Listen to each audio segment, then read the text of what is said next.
তারা মরা উপলক্ষে খাওয়াই মিষ্টি দেয়, আমার বলবেন আমি খাস দোয়া করব যেন ওদের বাড়িতে প্রতিদিন একটা করে মরে। আচ্ছা বলেন তো, মিষ্টি কি আনন্দের প্রকাশ না বেদনার প্রকাশ?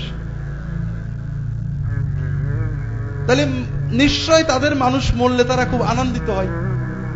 কাজেই তাদের জন্য দোয়া করবো, আল্লাহ এত ভালো মানুষ, ওদের বাড়িতে প্রতিদিন একটা মরুক, আল্লাহ আমরা প্রতিদিন মিষ্টি খাবো আর খানা খাবো। ঠিক আছে, এটা একটা বর্বর প্রথা।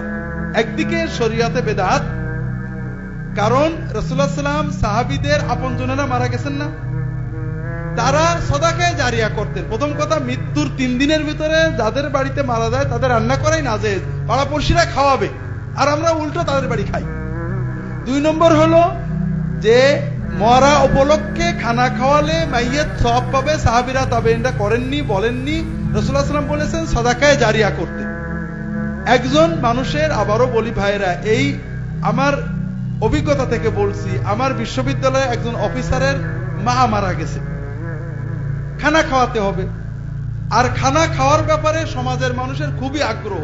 বাপ মরেছে খাওয়াইলো না, কৃপণ বলে না। কারণ সমাজে 2টো খানা ফ্রি, একটা হলো বরযাত্রী খানা আর একটা মৌতে খানা। আর বাঙালি এত লোভী, এই ফ্রি খানা খাওয়ার জন্য মানুষের উপর এই অত্যাচার করে। বাপ মরে গেলে খাওয়াবি না? আরে আমার বাপ মরে গেলে কি আমি খুশি হইনি যে খাওয়াবো? আমার ছেলে বিয়েতে খাওয়াবো, খেয়ে যেও। বাপ মরলে খাওয়াবো কে? বাপ মরলে কি করতে হবে? রাসূলুল্লাহ বলে সাদাকায়ে জারিয়া করতে।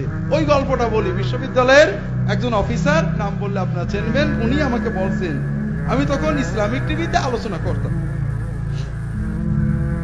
তিনি বলছেন যে টিভির আলোচনা করছেন, আমি আমার বাপ বসে শুনছি।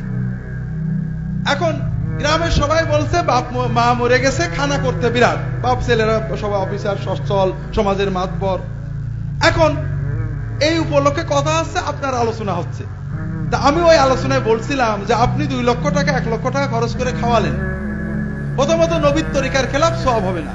দ্বিতীয়ত আপনি খাওয়ালেন বেঈমান, বেনামাজি, বেরোজাদার, সন্ত্রাসী, এদের খাওয়ালেন যারা দিনের ভিতরে 100 বার ইসলামের নবীর নামে খারাপ কথা বলে, তারাই তো বেশি খায় নাকি? সওয়াব হবে না গুনাহ হবে? গুনাহ হলো।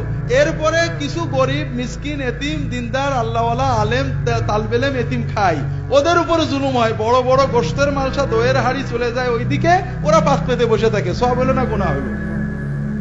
তাহলে 1 লাখ টাকা দিয়ে আপনি 90,000 টাকার গুনাহ করলেন, খুব বেশি হলো 10,000 টাকার সওয়াব হলো। আপনি কি প্রতি বছর 1 লাখ টাকার খানা করতে পারবেন নাকি? পারবেন? পারবেন না। যদি আপনি ওই 1 লাখ টাকা মসজিদ বানাতেন, মাদ্রাসা বানাতেন, সাদাকায়ে জারিয়া করতেন, তাহলে আপনার বাবা মা কিয়ামত পর্যন্ত প্রতিদিন এই টাকার সওয়াবটা পেতে থাকতেন।